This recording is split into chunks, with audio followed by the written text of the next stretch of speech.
Hey guys, welcome to Advancing Security, your source for security guard content and pro tips. It's your boy, Passionate Security Guard. Today we're going to talk about, is it worth it being a security guard? It's very important that we ask this question and we answer it to the best of our abilities. And we reevaluate that question from time to time, depending on in which phase of life we're in and our current post. Not every post is for everybody, and not everybody is for every post, regardless of how elite you are as a security guard, how experienced you are. Let me explain. I once worked for an agency, a security guard agency, and I was posted in a Middle Eastern consulate. I couldn't speak to 98% of the people in that building.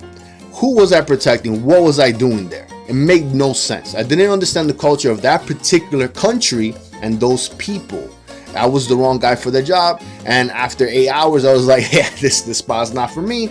And the agency was cool with it because they understood. I was like, hey, I'm bilingual, I know Spanish and English, but I don't know whatever language they're talking. I don't know what their customs are. I don't want to offend somebody, and then when I try to de-escalate something, if something were to happen, I might just wind up escalating things because I don't understand their cultures and their traditions. You have to ask yourself, is the job worth it? How much money are you making? A big part of who I am as a security guard is having a mercenary-like mentality. I go towards the highest bidder, the one that gives me the most benefits, bang for my time. It's very, very important. There are a lot of posts out there that are worth more than you think, yet you are just charging your agency $12 an hour and you're accepting it, taking it on the chin. Don't do that. Don't do that. How do you know if the post is worth it? Now, this is an individual question. I'm gonna tell you how I know if it's worth it, right?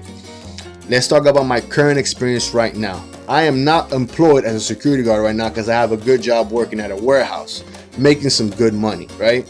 I'm getting what I consider good money from my current phase and situation in life. I'm gonna pay $22.50 at a warehouse throwing boxes. Yeah, I'm throwing boxes right now.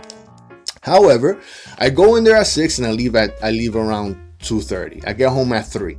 I have a lot of time after I pick up my kid from school where I could be making money instead of, just being at home. Now, my kid's current situation, and I'm kind of mentioning my kids, I'm a family man, and this is the stuff that goes through my head as a security guard professional. My kid, I like to dedicate 1 or 2 hours to my son, teaching him his ABCs, basic math, playing with him and stuff like that. But after that, I feel the value of my time for my son starts decreasing, and after that, I just become a babysitter. So what I try to do is during those 2 hours, I try to maximize my time with my son and try to teach him and guide him and have as much fun as possible. But after that, you don't have to be on top of your kid like that. You don't. You can't be on top of them all the time. So what happens after 5 o'clock? There's nothing else for me to do. I'm not gonna keep bashing his head with schoolwork. I'm not gonna keep bashing his head or his mind with more life learning lessons. I can't do that. I have to live my own life. I want to go to the gym. I want to do this. I want to do that. Something I'm trying to do right now before the year is up, I want to finish paying off my RAV4. I have a 2015 Toyota RAV4 and I owe $4,000 on it. So what am I doing about it? I'm currently looking for a security guard job that suits my needs, so I could pay that thing off as fast as possible. So I'm looking for a part-time job, not for a full-time security guard job, possibly as close as possible to my house, where I'm not adding mileage to my vehicle, not spending more on gas, not adding more travel time driving wise, and something that allows me to get back home early enough where I can go to sleep and be well rested for my next shift, for my regular 9 to 5 or 6 to 2, I guess, right? That's how that job serves me. Now I'm willing to do an armed guard job, which will pay more, or an unarmed job, which will pay less. Now, depending on the threat level of that particular post or the needs of that post, I might consider getting paid 18, I might even 15, but depending if it's a dangerous job, if I'm doing more, I should get more. I might be expecting 20, 23, 25 an hour, because that job needs to suit me. It needs to be worth it for me to be there.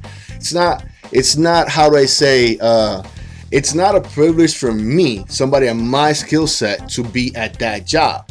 It's their privilege to have me. I have a mercenary type mentality when it comes to being a security guard. I go towards the highest bidder, to the one that suits my need, that gives me the most benefits, most bang for my time. And my time is precious.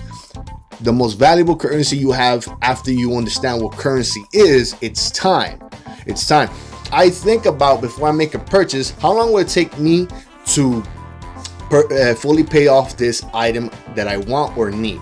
And it's something I learned from strippers. Yeah, strippers. I get knowledge from everywhere.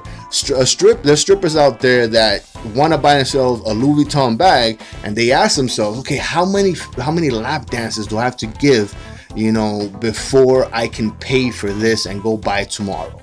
So they give themselves a quota, and they say, okay, I need 10 dances. If these 10 dances I get $90 from it in tips, for the current dance rate plus tips, I should be able to have that money by tomorrow. Boom! That's the way I also see being a security guard. Is being a security guard worth it? Yo, you're gonna be put in some tough, challenging situations from time to time. There is this article I read a few times, and I made a video and I uploaded it, and then I took it down after 2 hours because it was so disgusting.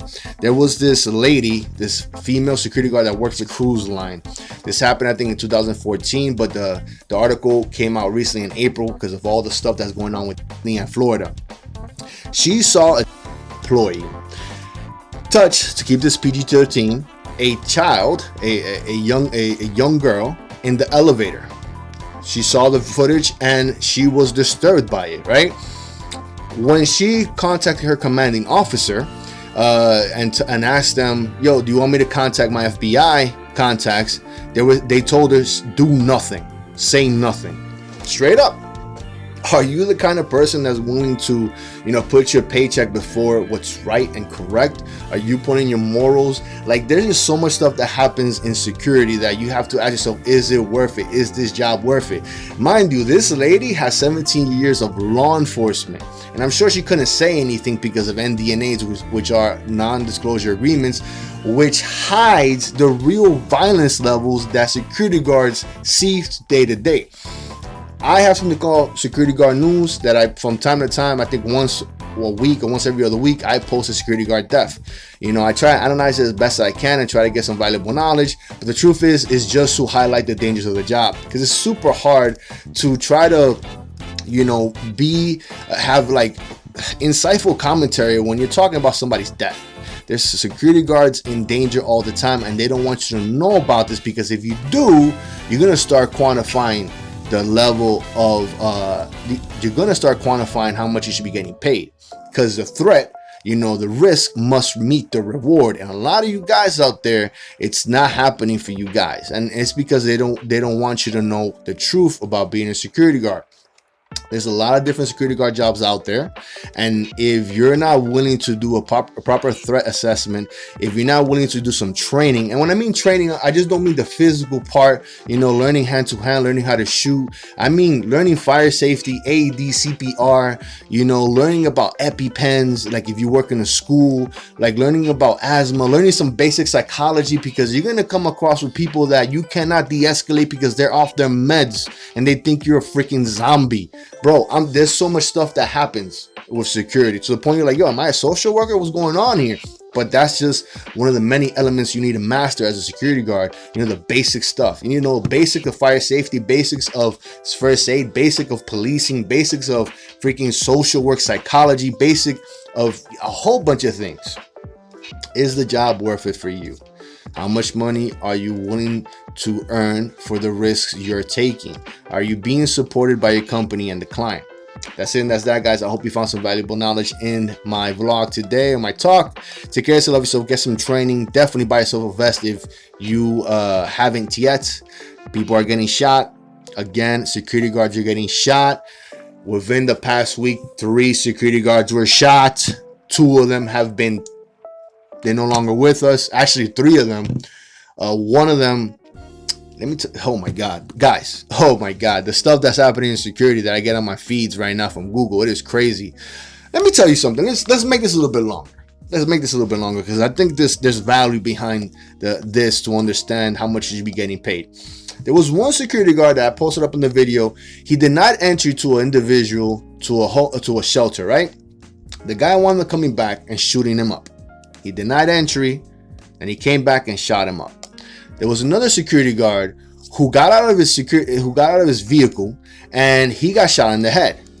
That video I tried to record it several times, and it just gets me mad. Security guard knows that the stuff I do on my channel sometimes gets me pissed off. I recorded like 20 times, man, and I keep deleting it. I just can't upload some things sometimes because I get too invested, and that's just the way it is. There was a security guard in Israel, Israel, because I get stuff from all over the world now, and I'm cool with that stuff because I like to learn.